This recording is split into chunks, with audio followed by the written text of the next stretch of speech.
ଶ୍ରୀରାମଚରିତମାନସରେ ସତସଙ୍ଗ ଏବଂ ସନ୍ଥ ଏବଂ କୁଜନ ମଧ୍ୟରେ କିଛି କଥା କୁହାଯାଇଛି।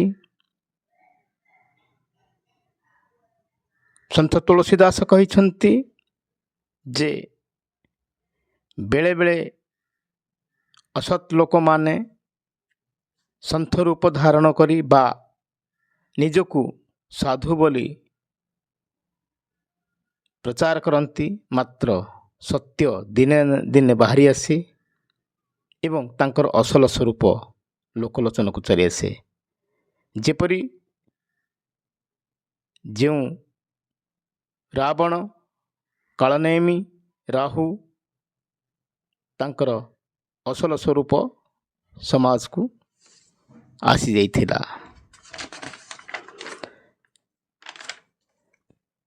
ଜାମ୍ବବାନ ଏବଂ ହନୁମାନ ତାଙ୍କର ରୂପ ହୁଏତ ସୁନ୍ଦର ହୋଇନଥାଇପାରେ, କିନ୍ତୁ ସେମାନେ ସନ୍ଥ ସଜ୍ଜନ ହୋଇଥିବାରୁ ସମାଜ ତାଙ୍କୁ ସମ୍ମାନ ଦିଏ। ମାତ୍ର ଅସତ୍ ବ୍ୟକ୍ତିଙ୍କୁ ଯେଉଁମାନେ ସମାଜର କ୍ଷତି କରନ୍ତି ସେମାନଙ୍କୁ ଲୋକ ସମ୍ମାନ କରନ୍ତି ନାହିଁ ବା ଗ୍ରହଣ କରନ୍ତି ନାହିଁ। ଏ ସମାଜ, ଏ ସଂସାରକୁ ଭଗବାନ ଦୋଷଗୁଣମୟ କରି ଗଢ଼ି ତୋଳିଛନ୍ତି। ମାତ୍ର ସତ୍ ଜନ ବା ସନ୍ଥ ବା ବିବେକବାନ ପୁରୁଷ ଏ ସଂସାରରୁ କେବଳ ଭଲ ଗୁଣକୁ ଗ୍ରହଣ କରିଥାଏ। ଯେପରି ହଂସ, ତାକୁ ଯଦି ଦୁଗ୍ଧ ଏବଂ ପାଣି ମିଶାଇ ଖାଇବାକୁ ଦିଆଯାଏ, ସେ କେବଳ ଦୁଗ୍ଧକୁ ଗ୍ରହଣ କରି ପାଣିକୁ ଛାଡ଼ି ଦେଇଥାଏ। ସେଭଳି ସଜ୍ଜନ ଏବଂ ବିବେକବାନ ପୁରୁଷ ଏ ସଂସାରରୁ ସତ୍ କଥା ହିଁ ଗ୍ରହଣ କରିଥାନ୍ତି। ତେବେ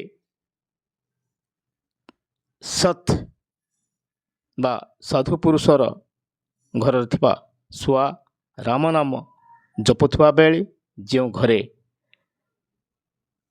କଳି ଝଗଡ଼ା ବାରମ୍ବାର ଲାଗିଥାଏ, ଘରର ପରିବେଶ ଦୋଷଯୁକ୍ତ ଥାଏ, ସେ ଘରର ଛୁଆ ଗାଳିଗୁଲଜ ହିଁ ଲୋକଙ୍କୁ କରିଥାଏ। ତେଣୁ ପରିସ୍ଥିତି ଏବଂ ପରିବେଶ ମଧ୍ୟରେ ମଣିଷକୁ ତିଆରି ହୋଇଥାଏ। ବେଳେବେଳେ ସାଧୁ ପୁରୁଷ ମଧ୍ୟ ଅସତ୍ ମାର୍ଗରେ ଚାଲିଯାଆନ୍ତି, ମାତ୍ର ଭଗବାନ ସେମାନଙ୍କୁ ପୁନର୍ବାର ତାଙ୍କର ସତ୍ ପଥକୁ ନେଇ ଆସିଥାନ୍ତି। ସାଧୁ ଏବଂ ସନ୍ଥଙ୍କ ଭିତରେ ଏହା ମଧ୍ୟ ଏକ ସ୍ୱରୂପ ଯେ ସାଧୁ ସନ୍ଥମାନେ ଆସିଲେ ଲୋକେ ଆନନ୍ଦ ପାଇଥାନ୍ତି, ଖୁସି ହୋଇ ଅନୁଭବ କରିଥାନ୍ତି। ମାତ୍ର ଜଣେ ଅସତ୍ ଲୋକ ବା ଖରାପ ଲୋକ ଯେତେବେଳେ ଲୋକଙ୍କ ପାଖକୁ ଆସେ, ଲୋକ ଦୁଃଖ ପ୍ରକାଶ କରନ୍ତି, କଷ୍ଟ ପାଆନ୍ତି ଏବଂ ସେ ଲୋକ କିପରି ନିକଟରୁ ତୁରନ୍ତ ଚାଲିଯିବ ସେଇ କଥା ହିଁ ଚିନ୍ତା କରନ୍ତି।